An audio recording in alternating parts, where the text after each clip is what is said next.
Welcome to the Marriage and Motherhood podcast. I'm your host, Michelle Perda. I'm a life and marriage coach for moms, wife, mom of 3, and I'm also an Aries, and for my fellow human design nerds, a sacral manifesting generator.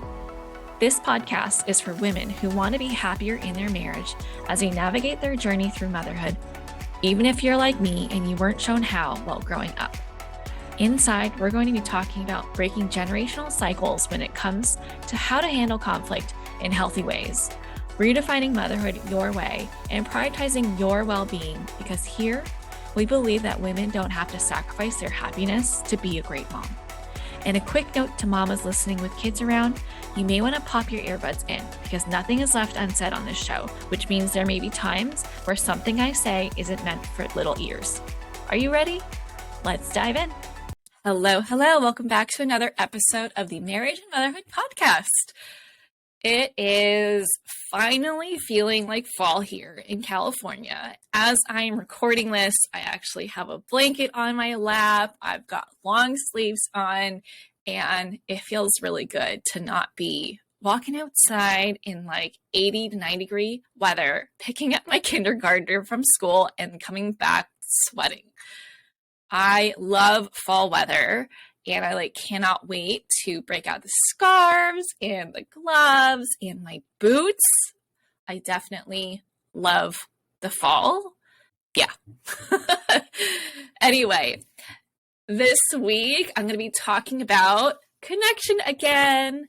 We've been talking a lot about connection, and we all know, right? That communication and connection are essential building blocks for a healthy and satisfying marriage.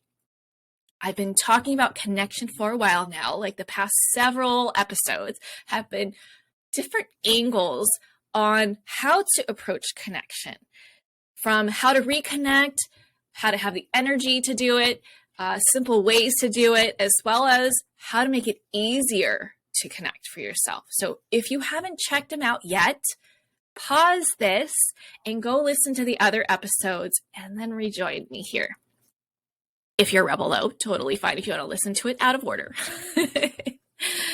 Anyway, today we're going to be talking about the number one connection killer, okay? We all know that communication and connection are essential for a healthy and satisfying marriage. Okay, both of those aspects are really important. Healthy and satisfying. When it comes to the trainings that I've been sharing in the past several weeks, what you might notice is that they've all been preventative, right? They've all been about how you can be proactive in a way that works with mom life, right? And I wanted to take a different approach from it today and talk about what if you don't have the desire to connect? What then, right? If you don't have the desire to connect, that is totally normal. And we're going to talk about it right now. All right. So if this is you, it's okay. I'm glad you're here. This is definitely something that I want you to tune into. So today I'm going to be talking about the number one connection killer that I've noticed in my own marriage and in my clients' marriages too. This connection killer, which I will reveal shortly, has led to a reluctance and hesitation to connect. It has us turning down connection attempts made by our partners, and us not even thinking about making an effort to initiate connection.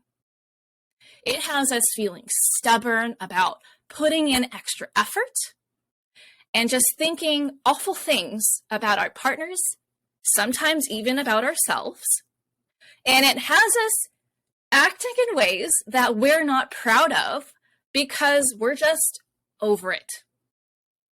Is this you? Have you experienced this? Let me know. I will be the first to raise my hand and be like, yes, I have experienced this. I still sometimes experience this, although much less, for a shorter amount of time and a lot less intense. Do you have any guesses what the number one connection killer is? It's resentment. Resentment is the number one connection killer. I haven't talked to a single woman who has not ever experienced resentment towards their spouse. Resentment is like this heavy feeling that feels like you've been taken advantage of. It fills you up with frustration and anger, and it just feels terrible. It feels terrible in the mind, in the body.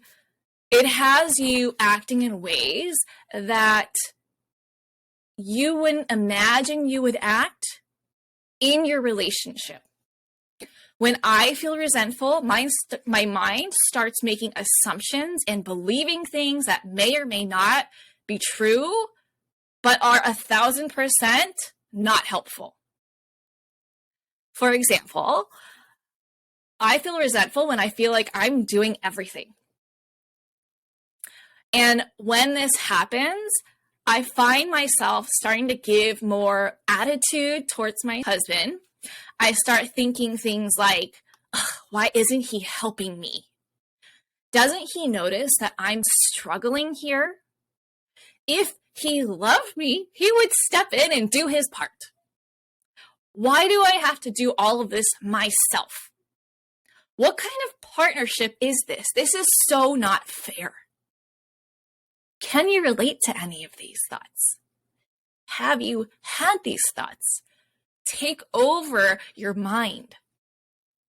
My bet is that this line of questioning is something that you also have experienced too. Maybe you experience it a lot even. Am I right? When I'm in this mode of feeling resentful, I start not wanting to be around my husband. I stop doing nice things for him. I just do the bare minimum of what I feel like I need to do to get through the day so that I can finally relax. There's no pleasantries, no friendly banter or flirting. It's almost like I'm just going to pretend you're not here, because if you weren't, I probably wouldn't feel this way. But you are here and you're not doing anything that I feel like you should be doing. So I go from Dr. Jekyll, or is it the other way around? I don't remember. Dr. Jekyll to Mrs. Hyde. So you know that switch, right? So whichever it is, the good one to the evil one. I just make that switch like that. I go from feeling warm and friendly to the ice queen. Okay. However, I've come to learn the relationships skills necessary to know how to handle moments like these so that it doesn't fester and grow like this nasty weed that you don't want in your garden. And what I'm about to share with you is part of the framework I use with my private clients to work through their resentment so they can bring themselves to a place of wanting to connect again. Okay? This is the process that I follow for myself as well. Because connecting, if you feel resentful, you're not gonna want to connect. You're like, screw that. I got other things to do. I don't want to spend time with you. I'd rather be with my friends. I'd rather hang out with my kids. I'd rather be by myself, watching Netflix, playing a game on my phone, scrolling Instagram, whatever your choice of medicine is, for when you feel this heaviness. So if this is you, here are the 3 steps that you can follow to work through your resentment, because I'm sure you don't like feeling this way, right? You don't like what you end up doing when you feel this way, right? When you look back and everything's all fine and dandy again, you probably don't look back and say, super proud of what I just did. Slamming those, cabinet doors and pretending they don't exist, or acting really cold or ignoring what they're saying or just rejecting all of their attempts to have fun with you, right? So, step 1 is figure out why you're feeling resentful. Now, I know this sounds really simple and like a duh moment, but in the past, I did not do this. When I felt resentful, I'd be like, he did that to me. He made me feel this way. How could he? He needs to fix this. And essentially, I took my power away and handed it to him on a silver platter. I said, hey, you're my puppet master. So depending on what you do, what strings you pull, you can influence how I feel. And that is totally the logic that I had for the longest time. Okay? And it's not true. It is not true. I know it might feel that way, but no one can make us feel anything. What happens is something happened. Whether they said something, did something, didn't do something, there was some type of external stimuli that triggered us. Something triggered us. There was an event that happened that triggered us. So what triggered the resentment for you? This is the start of building your awareness of, how do I go from feeling fine to not fine? How did I get there? Like, what car did I get into to get here? How did I go from feeling great to now all of a sudden I want nothing to do with my husband? There has to be a journey in that. So what was that journey?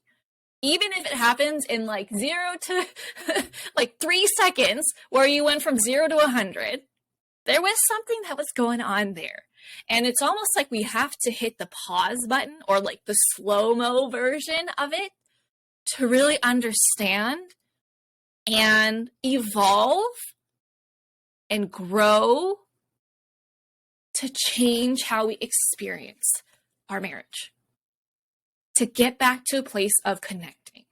So asking these reflective questions, while it seems like I don't have time for that, is actually going to save you a lot of heartache, time, and energy, and lost moments of connection. Okay? So, if you look at it that way, doesn't it seem worth it to do that? I know it has been for me. It has been for my clients. And I'm going to bet it's going to be worth it for you too. So other questions that you can ask yourself are, after you say like, okay, well, what triggered this resentment? You can ask yourself, why did it affect me so much this time? Right? And what I mean by that is sometimes something happens and it's like almost like apples to apples, right? And it doesn't bother you on this day, but on this other day, it's like, I can't handle it. Ask yourself, what changed? What's different about today than that other time that the same thing happened, but it's a bigger deal today than it was that other time? So what's going on there? What are the different variables at play here? Are you under more stress? Are you hungry? Are you tired? Are the kids especially crazy today and you're overstimulated? These are all really important things to figure out, to kind of check and balance, right? Not invalidate, because your feelings are totally valid, but to kind of bring you back to reality. Sometimes when we have heightened emotions, we can blow things up out of proportion and not realize it. And then when our emotions settle down, we start to see things for as they are instead of how we think they are, or how we feel they are. Okay. Another question is, what thoughts are causing you to feel resentful? Like I shared earlier, the line of thinking that my brain like almost rapid fires when I'm going through that. That all happens in like 5 seconds. It's wild how fast the brain can work. So what are the thoughts that you're having? What are the assumptions that you're making about yourself?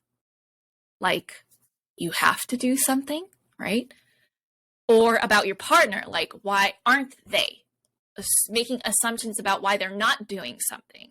Maybe tying it to how much they care about you, right? Hit that pause button and figure all that stuff out, because when you're doing this, you're actually not only building your own self-awareness, but you're building something to make sense out of and share with your partner. This is what facilitates productive conversations. Before I knew how to reflect like this and pause and really think about my experience, I would just go straight to the person, right? And be like, I didn't like that. And it would not be a productive conversation. Oh, we would talk in circles. We would argue. I wouldn't even know half the time what the point of my conversation was. I just felt like I needed to get something off my chest and I was not feeling okay. And so I was going to talk until I felt like they said the right thing in the right way. And I could feel that they felt bad for putting me in that position. That was just my approach, right? But at that time, I did not have the know-how to have productive conversations, to work through resentment, to build connection through this conflict that we're experiencing. Okay? So hopefully from this, you're able to take away this framework and apply it to your own marriage so that you can skimp jump my experience and get back to connecting, because I've given you the roadmap.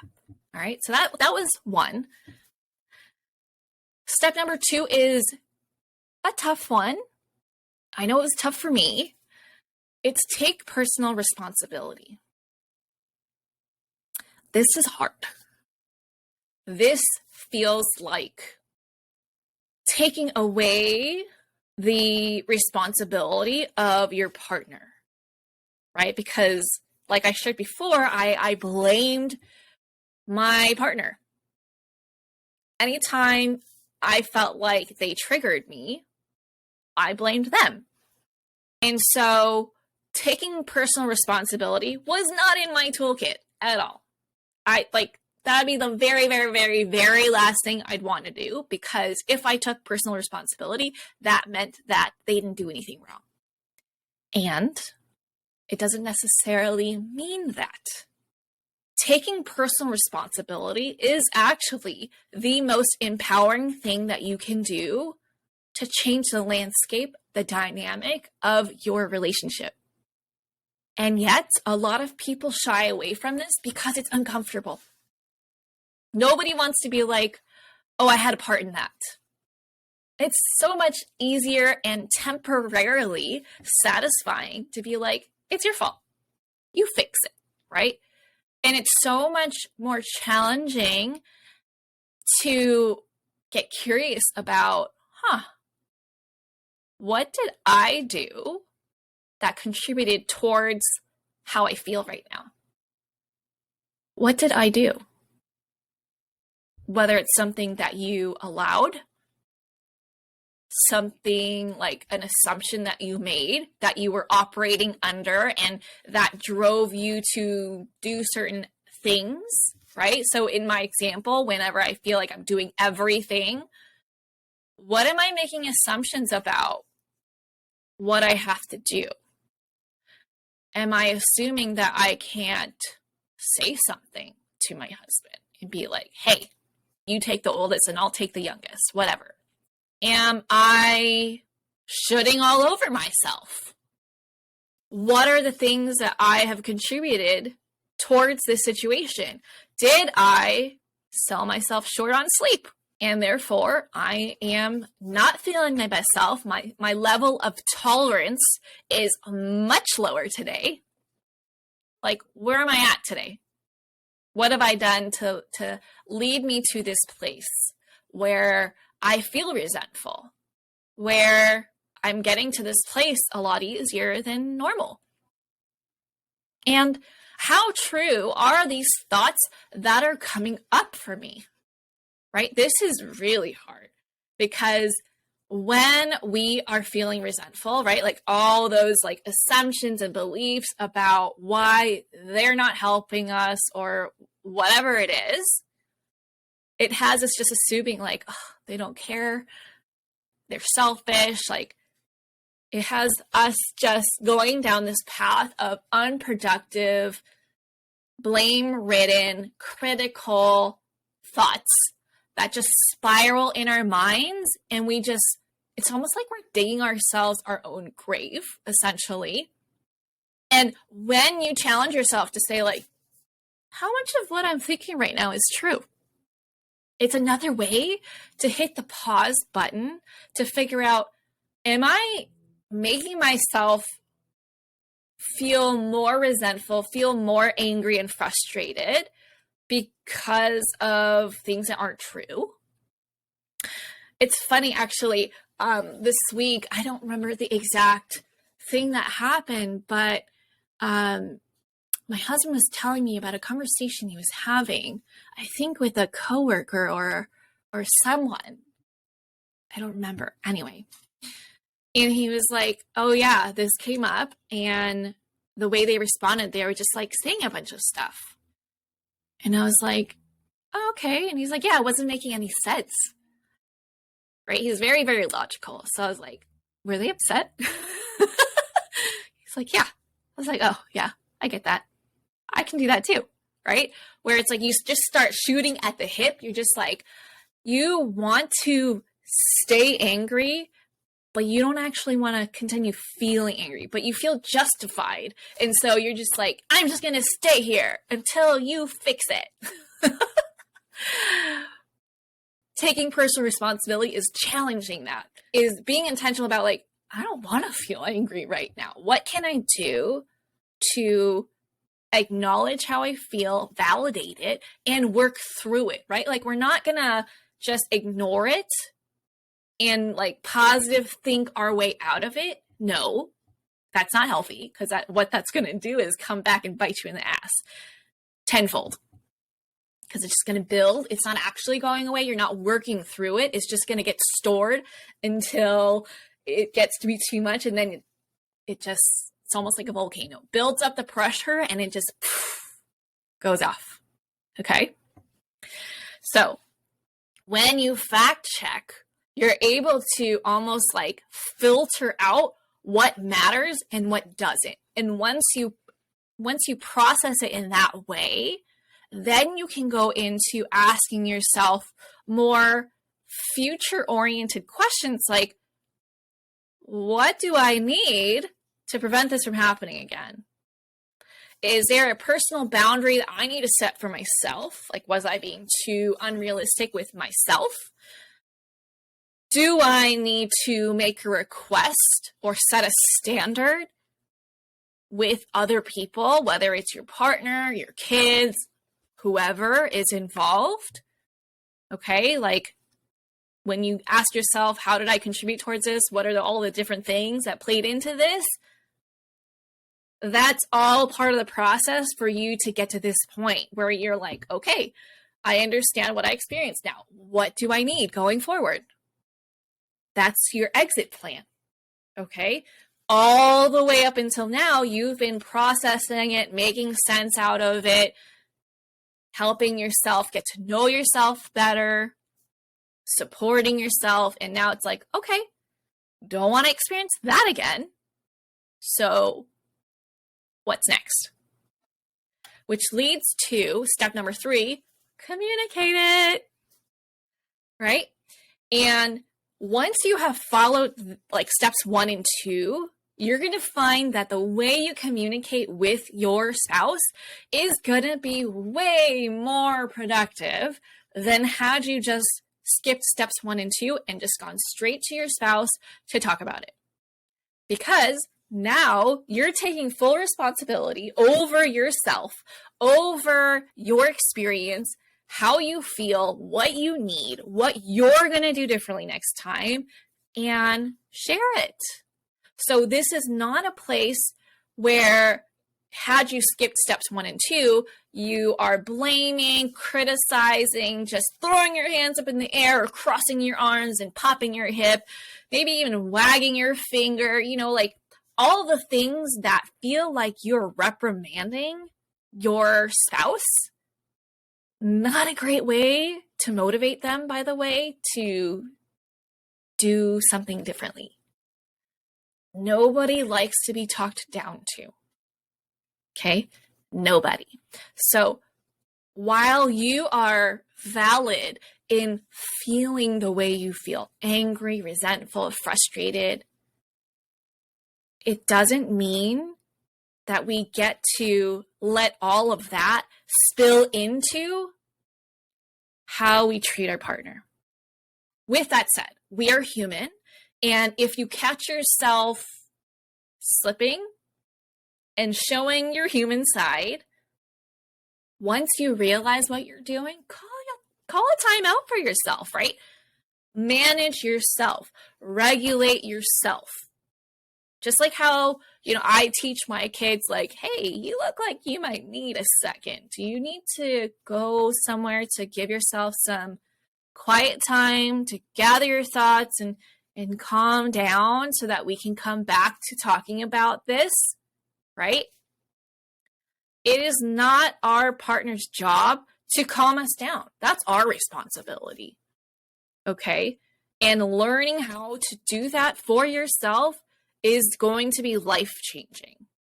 It's going to have you feeling more resilient in every single conflict in your life, whether it's with a friend, your partner, your kid, your parents, family members, work, a stranger. This is the process that helps. This is the exact framework that I walk my clients through so that they can work through their stuff that's blocking them from having that desire and motivation to connect. Okay, so just remember, would I want my partner talking to me how I feel like talking to them right now?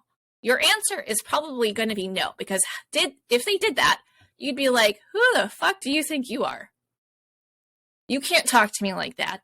You would shut down or shut him down so quick. So don't do that. Okay? And I know, like, I mentioned this plenty of times, I'm an Aries, I've got a lot of fire in me.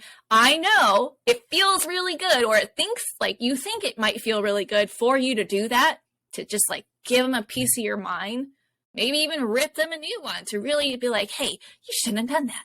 Now you're going to regret it. However, that never plays out in your favor. You look bad when you do that.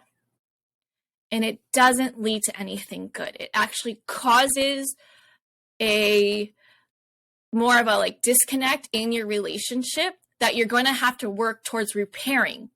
So in the end, it's going to make a much bigger mess that you're going to have to clean up.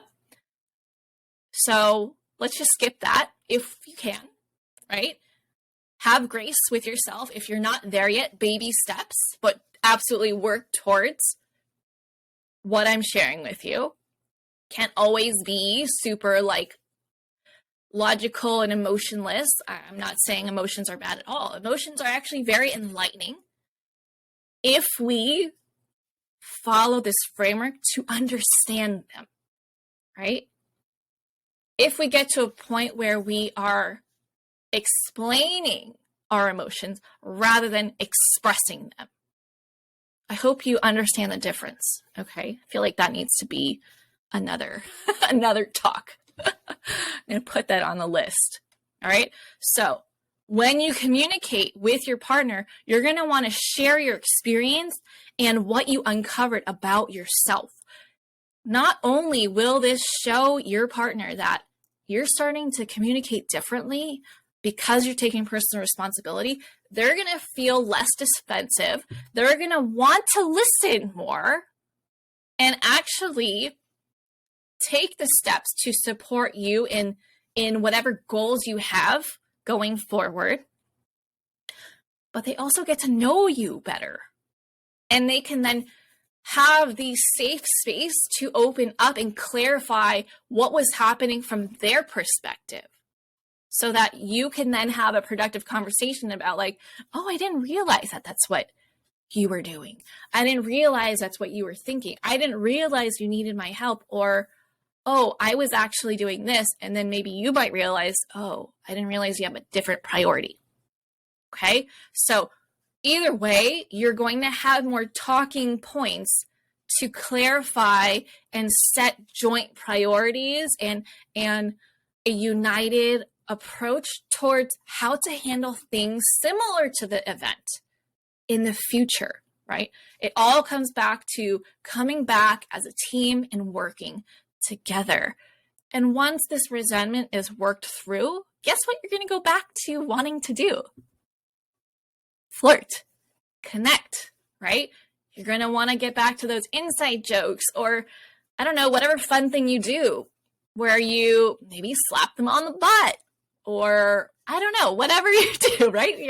We're all different here. So getting back to normal becomes a stronger possibility and more exciting thing because you've worked through the resentment. All right.